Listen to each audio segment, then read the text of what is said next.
सर्पवत स्वभाव का है। चाहे जितना आप अमृत भरे वचन बोलो, चाहे जितना व्यवहार करो, वो विष ही उगलेगा। वो अपने स्वभाव के अनुसार व्यवहार करेगा, कड़ुआ ही व्यवहार करेगा।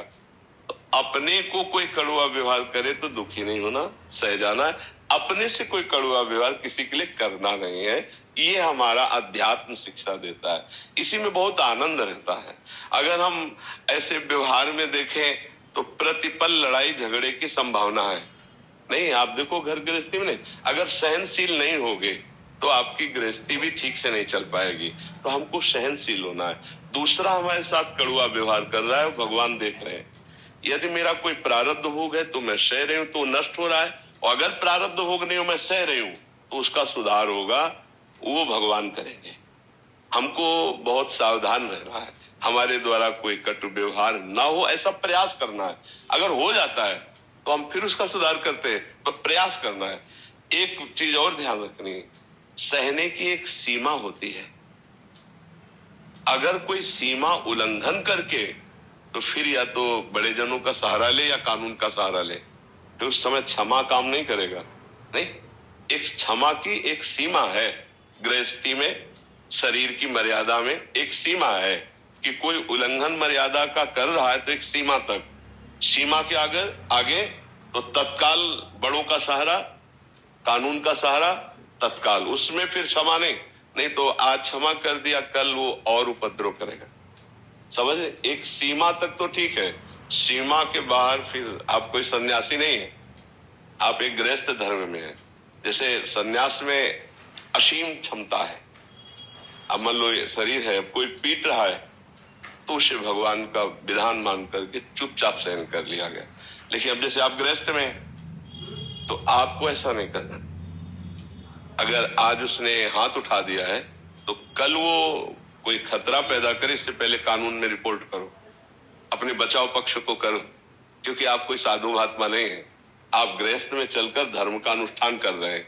तो आपको मानो स्त्री शरीर है, आज देखा कि आज कोई गंदी हरकत जो क्षमा करने लायक नहीं है, तो आप बिल्कुल उसको रास्ता मत दीजिए, क्षमा मत कीजिए, उसके ऊपर ऑब्जेक्शन कीजिए। अगर आप क्षमा करते हैं तो कल का उसका दूसरा स्वरूप हो जाएगा। बात समझ रहे ना? तो अध्यात्म को अच्छी तरह से समझना है।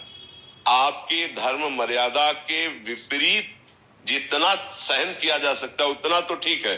जब ये समझ में आ गया, अब हमारे धर्म पर बात आ गई, हमारी मर्यादा इज्जत पर बात आ गई, हमारे राष्ट्र पर बात आ गई, हमारे इष्ट पर बात आ गई, फिर नहीं सहन करेंगे।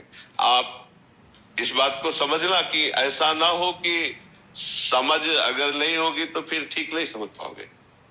एक सर्प था तो लोगों को काटता, तो गांव के लोगों ने देवर्षि नारद जी निकले, कहा आप सिद्ध पुरुष हो, इसको मना कर दो। तो सर्प से कहा आज के बाद काटोगे नहीं, अगर काटे ना तो तुम्हारे सर के 100 टुकड़े हो जाएंगे। डर गया, उसने नहीं काटा। अब जो निकले सो ईंट पत्थर डंडा ऐसे।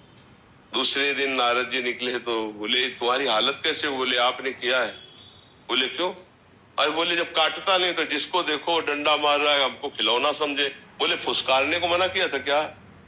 काटना नहीं, लेकिन फुसकार डबल दे लिए तो दूर रहेगा ना। तो अगर फुसकार छोड़ दिया तो आपको परेशानी हो जाए। काटो मत, फुसकार रखो। समझ रहे हैं?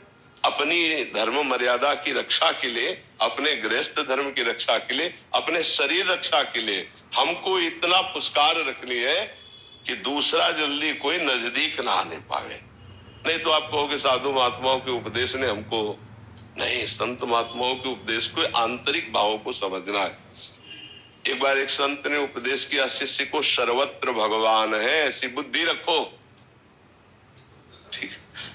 वो जा रहे थे तो हाथी एक पागल था। महावत ने कहा हट बाबा जी हट जा, हाथी पागल है, मार देगा। गुरुजी ने कहा था सब में भगवान है। वो हाथी सूंड में लपेटा, ऐसा मारा कि रग रग जो है। अब लद के गुरुजी के पास गए, बोले ऐसा कैसे हो गया? बोले आपने करवा दिया। बोले क्यों? कहा था सब में भगवान है। तो बोले हाँ सब में भगवान है। तो बोले वही तो हम भी कह रहे हैं, हमने भी कहा कि हाथी में भगवान। तो बोले किसी ने रोका नहीं। बोले वो महावत तो पहले ही रोक रहा था हाथी। तो बोले हाथी में भगवान देखा, महावत में भगवान नहीं देखा। भगवान मना तो कर रहे थे कि हाथी पागल है, दूर हट जा। तो ऐसे संतों की बात को समझे। जहां तक हमारे धर्म मर्यादा की बात है, जितना सहन है उतना करेंगे। इसके बाद अगर इज्जत पर बात आ गई, धर्म पर बात आ गई, राष्ट्र पे बात आ गई, फिर हम शांत नहीं बैठेंगे। जैसे मान लो आप हमें, तो एक मर्यादा में हम सहेंगे, लेकिन आप हमारे इष्ट की निंदा करो, आप हमारे गुरु की अवहेलना करने लगो, आप हमारे धर्म की निंदा करने लगो, फिर हमारा रूप दूसरा हो जाएगा। उसके लिए हम सहन नहीं करेंगे। आप हमें गाली दे दो, हम सह लेंगे, लेकिन मर्यादा, इष्ट भावना, धर्म, राष्ट्र, अब ऐसा थोड़ी कि आप राष्ट्र विरोधी हो, हम तुमको बैठाल के उपदेश करें। नहीं, राष्ट्र हमारा हमारे लिए धर्म है, धर्म हमारा हमारे लिए प्राण है, इष्ट हमारा हमारे लिए जीवन है। उनके लिए तो सहनशीलता की एक सीमा रखी गई है। इतना सहन कर सकते हैं, इसके बाद नहीं सहन कर सकते हैं। तो इसको भी ध्यान में साथ में रखना कि भाई सहन ही करना है, जो मन आवे सो चेष्टा कर रहा हम सहन करें, नहीं। एक सीमा तक है, इसके बाद तुम आंख उठा के भी नहीं देख पाओगे। एक सीमा तक, जैसे भगवान से उनकी बुआ जी ने कहा, जब शिशुपाल पैदा हुआ था तो उसके 4 भुजाएं थी। बड़े बड़े विद्वान ज्योतिषाचार्य बुलाए गए, बड़ा अजीब बालक 4 भुजा सहित पैदा हुआ और बड़ा तेजस्वी। तो विद्वानों ने कुंडली देखी और कहा कि ये बहुत बलवान है, इसे कोई मार नहीं सकता। तो बोले मार कौन सकता है इसे? बोले जिसकी गोद में डालने से इसकी 2 भुजाएं गिर जाए तो जान लेना वही मारेगा।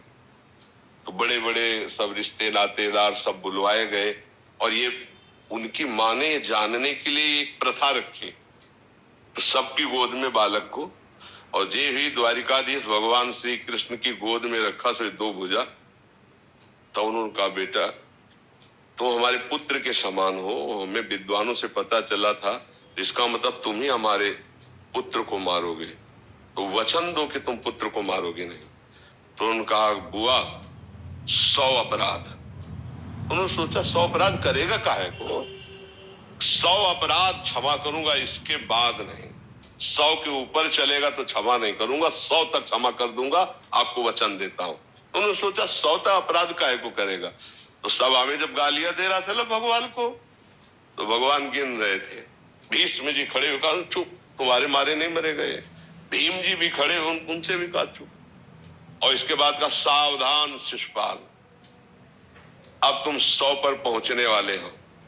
तो उसको क्या पता था, वो तो सुदर्शन चक्र के द्वारा। तो ऐसे भगवान ने भी 100 की मर्यादा रखी थी ना, ऐसे एक मर्यादा रखने की, बस सावधान, इतने तक तो ठीक, इसके आगे ठीक नहीं है। समझ पा रहे?